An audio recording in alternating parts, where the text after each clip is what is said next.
Mission Mangalam સર્વાંગી, સામાજિક અને આર્થિક ઉત્કર્ષ માટે ગ્રામીણ વિસ્તારના ગરીબોના જીવન ધોરણને ઉપર ઉઠાવવા શરૂ કરાયેલો કાર્યક્રમ એટલે મિશન મંગલમ.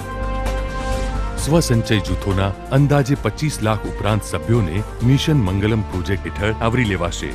મિશન મંગલમ કાર્યક્રમના માધ્યમથી લાભો ગરીબોને સ્વસહાય જૂથો અને સખી મંડળોમાં સામેલ કરી બેંક લિંકેજ દ્વારા આર્થિક ઉત્કર્ષની નવી ક્ષિતિજો વિકસાવી ગુજરાત લાઇવલીહુડ પ્રમોશન કંપનીની સ્થાપના કરી. વાઇબ્રન્ટ સમિટ 2011માં મિશન મંગલમ કાર્યક્રમને અભૂતપૂર્વ પ્રતિસાદ. સામાજિક ક્ષેત્રોમાં 37 કોર્પોરેટ કંપનીઓ દ્વારા પ્રથમવાર 20,000 કરોડના 57 સમજૂતી કરાર.